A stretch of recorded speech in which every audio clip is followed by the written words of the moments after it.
নমস্কার বন্ধুরা, your kitchen চ্যানেলে আপনাদের সবাইকে স্বাগত। আমি আজ আপনাদের করে দেখাবো এই রকম ডিম ভাপা।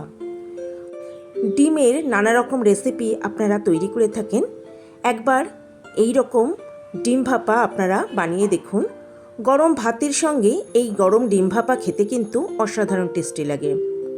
আর এই ডিম ভাপা তৈরি করাও কিন্তু খুব সহজ, আর রান্নাও হয়ে যাও বেশ তাড়াতাড়ি। তাহলে আর দেরি না করে দেখে নেওয়া যাক আমার আজকের রেসিপি।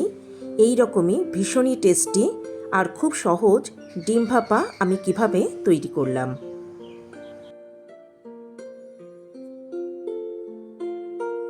প্রথমেই একটা ছোট বাটিতে নিয়ে নিলাম কিছুটা কালো সর্ষে, এরই সঙ্গে নিয়ে নিলাম পোস্ত।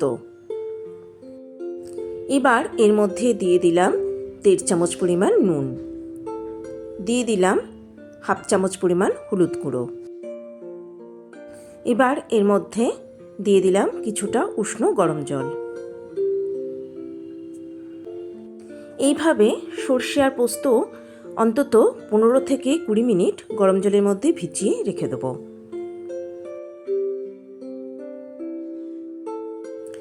পাঁচটা ডিম খুব ভালো করে ধুয়ে পরিষ্কার করে নিয়েছি। এবার ডিমগুলো প্রেসার কুকারে দিয়ে একটা সিটি দিয়ে সেদ্ধ করে নেব। সেদ্ধ ডিমগুলো খোসা ছাড়িয়ে নিয়েছি। এবার একটা ছুরির সাহায্যে ডিমগুলোর গায়ে এই রকমভাবে কাট লাগিয়ে দেবো, যাতে এর মধ্যে নুন মশলা ভালো মতো ঢুকতে পারে।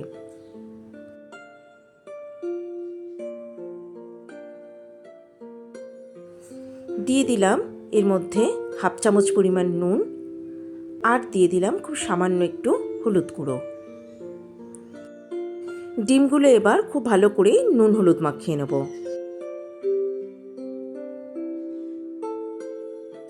প্যানে কিছুটা সর্ষের তেল গরম করে নিয়েছি। এবার এর মধ্যে দিয়ে দিলাম নুন হলুদ মাখিয়ে রাখা ডিমগুলো। এবার ডিমগুলো অল্প ভেজে নেব।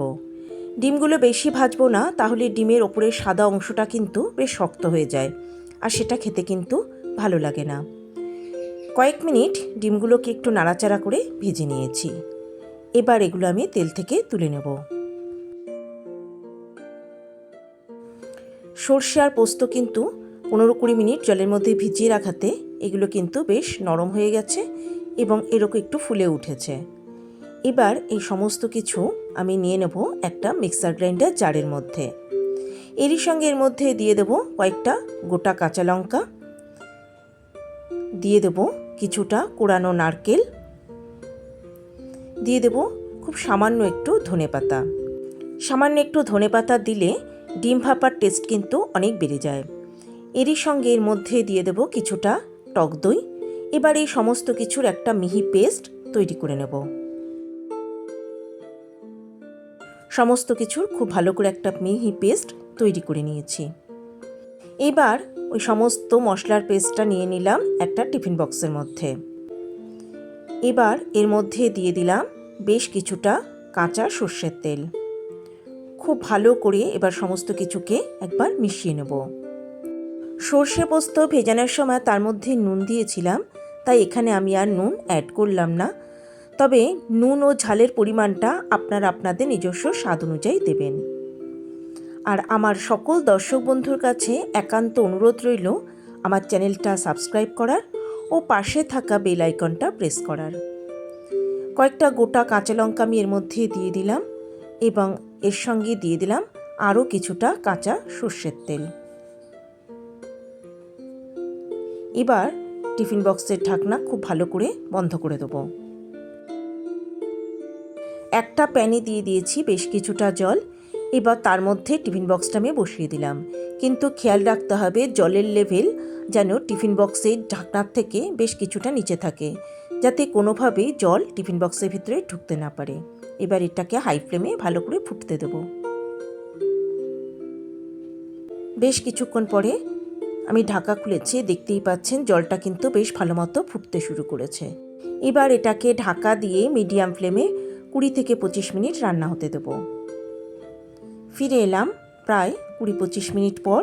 এবার আমি গ্যাসের ফ্লেম বন্ধ করে দেব। টিফিন বক্সটা আমি জল থেকে বার করে নিয়েছি, আর এটা এখন বেশ ঠান্ডা হয়ে গেছে। একটু এইভাবে ঝাঁকিয়ে নেব, তারপর আমি টিফিন বক্সটাকে খুলে দেবো।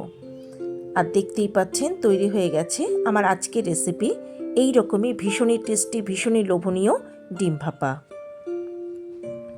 তবে এটা পরিবেশন করার আগে একটু ওপর থেকে 1 চামচের মতো কাঁচা সর্ষের তেল আমি ছড়িয়ে দেবো। এর ফলে কিন্তু এর স্বাদ আর গন্ধটা কিন্তু বহুগুণে বেড়ে যায়।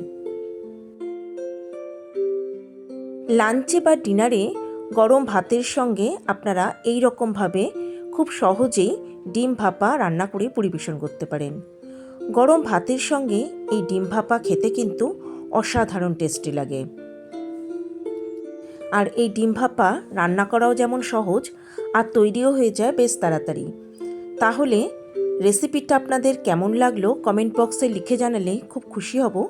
আর যদি রেসিপিটা ভালো লাগে তাহলে একটা লাইক, কমেন্ট ও শেয়ার করার অনুরোধ রইল সকল দর্শক বন্ধুর কাছে। তবে আজকের মতো বিদায় বন্ধুরা, নমস্কার।